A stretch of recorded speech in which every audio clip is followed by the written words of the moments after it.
Hello, students. Hope you all are doing well. Welcome to the class 10th Civics. Chapter is Federalism. Topic which we are going to pick up today is what makes India a federal country. Myself, Mrs. Rama Babri, I'll be discussing the same topic with you today. Students, as you know that we have already done the meaning, the features and the types of federalism. इसके बारे में हम पढ़ चुके हैं, उनके features के बारे में, और हमने ये भी पढ़ा कि बहुत स्मॉल कंट्रीज़ बेल्जियम और श्रीलंका में किस तरह की प्रॉब्लम्स थी, लैंग्वेज बेस्ड प्रॉब्लम थी, लेकिन मात्र 2 भाषाएं श्रीलंका में और 3 भाषा बेल्जियम में थी, और इतनी ज़बरदस्त वहाँ पे प्रॉब्लम आई। हिंदुस्तान की तरफ अगर हम देखते हैं, क्योंकि हमारा टॉपिक यही है कि कौन सी ऐसी बातें जिसकी वजह से हिंदुस्तान एक फेडरल कंट्री कहा जाता है। देखिए, अभी तक हमने फीचर्स किया था, ठीक है, लेकिन क्या वो फीचर्स हमारे हिंदुस्तान के संविधान में फिट बैठते हैं या क्या वो प्रॉपरली इम्प्लीमेंटेड है, ठीक है, और कौन सी ऐसी बातें हैं जिसकी वजह से हम ये कह सकते हैं कि India is a federal country. So the direct question is that what makes India a federal country. तो हिंदुस्तान में इतनी डाइवर्सिटी, इतनी वास्ट कंट्री है, धर्म, जात, भाषा, रंग रूप, हर तरह से हम लोग अलग अलग अलग हैं, लेकिन फिर भी हम एक हैं, ठीक है। क्यों? क्योंकि पावर शेयरिंग इज़ देयर। जब हिंदुस्तान आज़ाद हुआ था तो आज़ादी जो है वो फूलों की सेज नहीं थी, एक वो कांटों का रास्ता था, खून भरा, बहुत ही पेनफुल, दर्दनाक पार्टीशन हुआ। और उस पार्टीशन के बाद, उस दर्दनाक हादसे के बाद हिंदुस्तान जब आज़ाद हुआ तो बहुत सारे प्रिंसली स्टेट जो थे वो हिंदुस्तान के पार्ट बने, धीरे धीरे धीरे वो पार्ट बने, जिसको हम होल्डिंग टुगेदर बोलते हैं। तो नेशन ने हिंदुस्तान के यूनियन जो हमारा स्टेट है, इसीलिए हम उसको यूनियन ऑफ द स्टेट बोलते हैं। कॉन्स्टिट्यूशन डिक्लेयर करा हिंदुस्तान को कि वो राज्यों का संघ है। देखो, फेडरल वर्ड या फेडरलिज्म या फेडरेशन वर्ड जो है ये हमारे संविधान में कहीं इस्तेमाल नहीं हुआ है, लेकिन उसके जो बेसिक प्रिंसिपल्स हैं, किसके? फेडरलिज्म के, उसके जो फीचर्स हैं, उसके बेसिक प्रिंसिपल्स जो हैं वो इंडियन यूनियन में हैं। The word federation is not used in the constitution, but the Indian Union is based on the principles of the federalism. Is that clear? Okay. जो फेडरलिज्म है, क्या जो जितने हमने फीचर्स करे हुए हैं, ठीक है, कितने फीचर्स हैं? 7 फीचर्स हैं। तो 7 के 7 फीचर्स क्या हिंदुस्तान में हैं? कौन सी चीज़ें ऐसी हैं जो हिंदुस्तान को एक फेडरल कंट्री बनाती है? फाइन, इसके बारे में हम डिटेल में हम पढ़ेंगे। All the 7 features of the federalism apply to the provision of the Indian constitution. Hindustan के कॉन्स्टिट्यूशन में ये सभी 7 के 7 फीचर्स जो हैं, 7 के 7 विशेषताएं जो संघीय देश के हैं, तो वो सब कुछ है, हमारे पास सब है, ठीक है, लेकिन किस तरह से इम्प्लीमेंटेड है उसके बारे में हम बात करेंगे। पावर्स कैसे शेयर करिए, federalism it is all about the power sharing, vertically जो पावर शेयर है उसके बारे में है, ठीक है। तो constitution originally provides 2 tiers of the system of the government, 2 level पर है।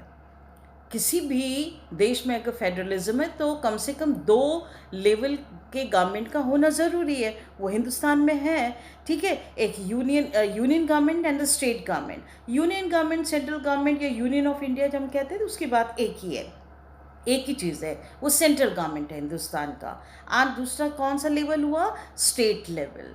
फिर ज़रूरत जब पड़ी तो later third level of the federalism was added in the form of panchayats and the municipalities, ठीक है। ये हमारा लोकल लेवल पे जो गवर्नमेंट काम करती है वो third level of the federalism है, third level of the government जो हमारी काम करती है। ठीक है, 2 tiers ज़रूरी है, वो हिंदुस्तान के कॉन्स्टिट्यूशन में एग्जिस्ट करता है। फाइन। इसके बाद हम देखेंगे कि डिफरेंट लेवल पे जो भी आपका यूनियन या द स्टेट गवर्नमेंट काम करता है उसका अपने अपने अलग अलग जुरिस्डिक्शन है। जुरिस्डिक्शन का मतलब कि संविधान ने उनको वो पावर्स दी है, उनको वो अधिकार दिया है कि उस अपने क्षेत्र में वो अपने पावर का इस्तेमाल कर सकते हैं। अब डेफिनेटली देश की तरक्की के लिए ही, और सबके पास, आम जनता के पास जो है उसके बेनिफिट्स पहुँचे। So these different tiers enjoys the separate jurisdiction. The Constitution clearly provided a threefold distribution of the legislative power: union government और state government. यूनियन गवर्नमेंट और स्टेट गवर्नमेंट के पास वो अपने अपने काम, अब उनके कार्य क्षेत्र उनके कैसे होंगे, ठीक है, उसके लिए उन्होंने क्या करा है कि उनके लेजिस्लेटिव पावर्स जो हैं उनको क्लियरली स्पेसिफाई करा हुआ है।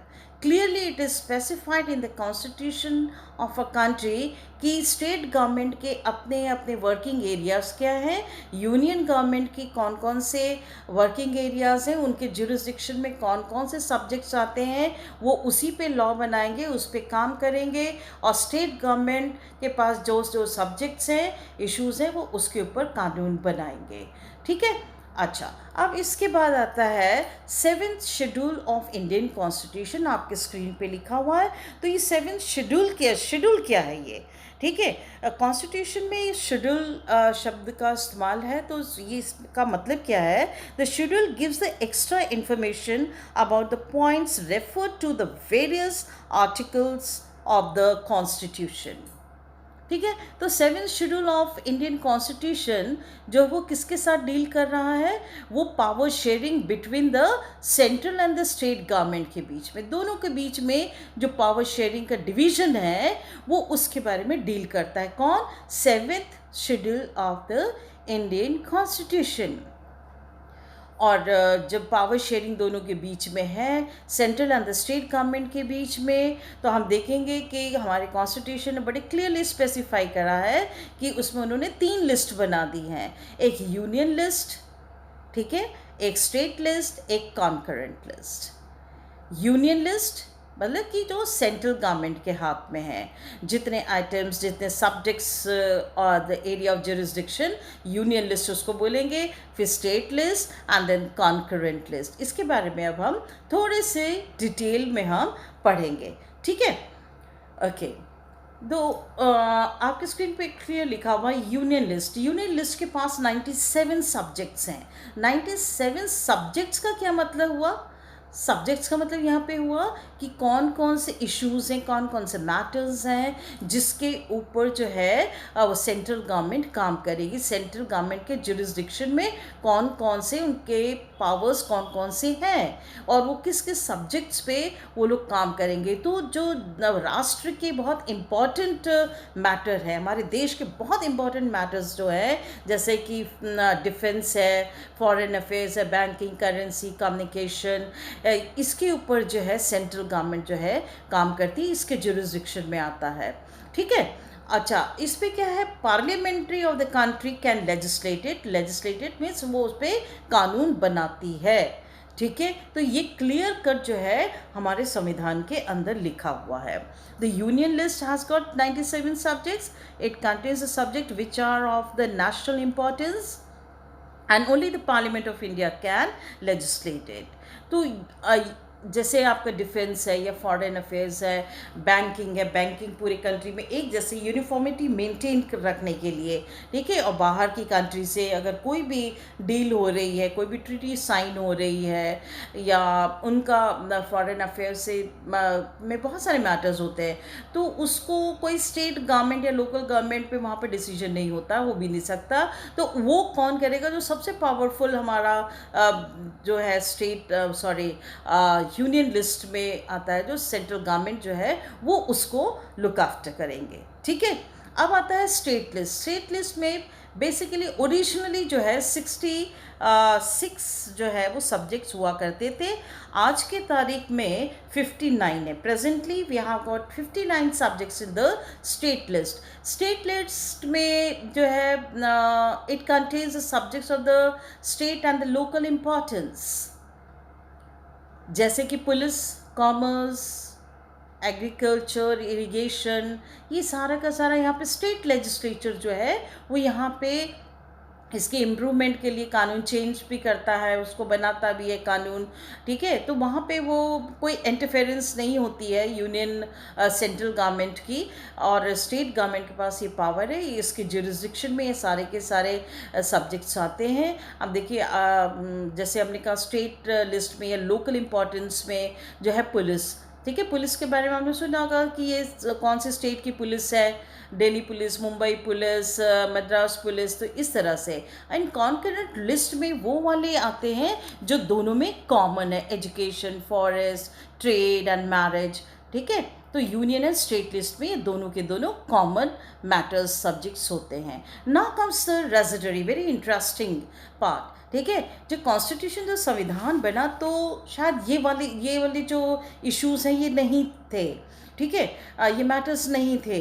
तो subject which are not present in any of the list of the constitution are known as a residuary list. वो ना तो यूनियन लिस्ट में है, ना तो स्टेट लिस्ट में है, ना कॉन्करेंट लिस्ट में है। तो क्या है, इसको लुक आफ्टर कौन करता है, ये किसके जुरिस्डिक्शन में आता है? ये आता है union government. Union government has a power to make a law on a residuary subject. अब ये रेजिडरी सब्जेक्ट्स क्या हैं?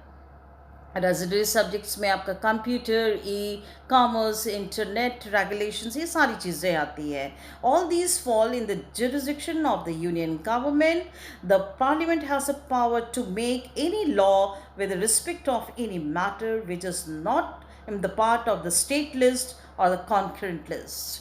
Fine, okay.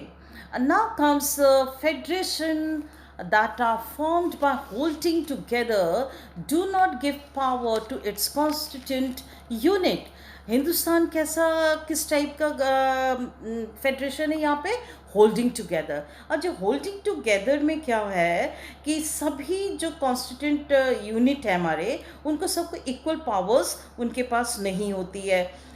जोग्राफिकल रीजंस होते हैं या कुछ हिस्टोरिकल रीजंस होते हैं, जिसकी वजह से जो है उनको कुछ स्पेशल पावर्स मिल जाती है। जैसे कि आपका जम्मू एंड कश्मीर स्टेट जो है is enjoying the special status, और उनका अपना संविधान है, लेकिन many provisions of the Indian constitution are not applicable to these states without the approval of the state assembly. Okay, और जो हिंदुस्तान के लोग जो परमानेंट रेजिडेंट नहीं हैं जम्मू एंड कश्मीर के, ठीक है, वहाँ के ओरिजिनल रिहायशी में नहीं आते हैं, तो वो लोग वहाँ पे लैंड या कोई हाउस या शॉप नहीं खरीद सकते हैं। ठीक है, तो अब आप देखेंगे कि सेकंड पॉइंट में some units of the Indian union they enjoy very little power. These areas are too small to become independent. The state could not be merged with any existing state. ठीक है, इतने छोटे होते हैं area wise में, लेकिन अब उनकी अपनी एक खासियत होती है और किसी स्टेट में के साथ मिक्सअप नहीं हो सकते, मर्ज नहीं हो सकते। जैसे चंडीगढ़ है, लक्षद्वीप है, दिल्ली है, तो इनको इन टेरिटरीज़ को these territories do not have a power of the state. इनके पास स्टेट की पावर्स नहीं है। फिर कौन इनको देखता है, कौन इनको लुक आफ्टर कर रहा है? It's a central government has special power in running these areas. Fine, okay. अच्छा, जो हमारे यहाँ पावर शेयरिंग है ना, power sharing between the state and the union government, तो ये अरेंजमेंट जो जिस तरह से बना है हमारे संविधान में, तो इसको बहुत आसान नहीं है चेंज करना।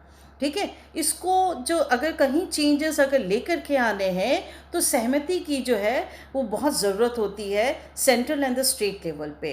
पहले तो इसको पार्लियामेंट में दोनों हाउसेस में, both houses of the parliament जो है उनमें, वहाँ पे 2/3 बहुमत, 2/3 ऑफ द मेजॉरिटी से उस पर सहमति चाहिए होगी, जो भी आप चेंज लाना चाहते हैं।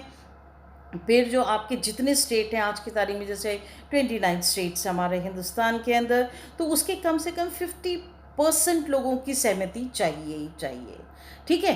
तो जो then the ratified the legislature at least half of the total of the state. Hope I am clear about this. ठीक है। Parliament can not on its own change this arrangement, जो पावर शेयरिंग हमारे संविधान ने दी हुई है।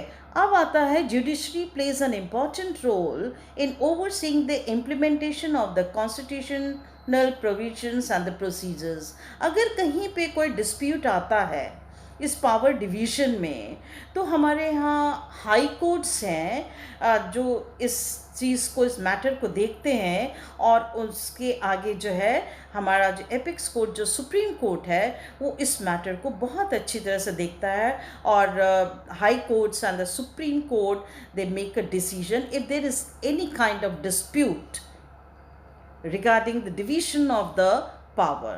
Union and the state government have a power to raise the resources, levying the taxes in order to carry on the government and responsibilities assigned to each of them. Fine. तो ये जितनी भी पावर्स हैं, ये power sharings जितनी भी हैं, तो ये जितनी पावर शेयरिंग्स हैं, ये clearly it is being mentioned in the constitution of the country. तो कोई हैसल या कोई एक दूसरे को इंटरफेयर नहीं करता है। अगर कहीं पे कोई किसी चीज़ की ज़रूरत है, तो state and the union government, central government मिलजुल करके काम करती हैं और वो पावर्स को शेयर करती हैं। तो इस वाले जो स्क्रीन पे आप देख रहे हैं, यहाँ पे बेसिकली बताया कि फेडरेशन जो है, जहाँ पे हमारा होल्डिंग टुगेदर है, वहाँ पे किस तरह से काम होता है। तो finally will say that how what makes India a federal country. इस तरह से हिंदुस्तान को हम कह सकते हैं कि वो फेडरल कंट्री है। Thank you so much for listening. Thank you. Take care of yourself.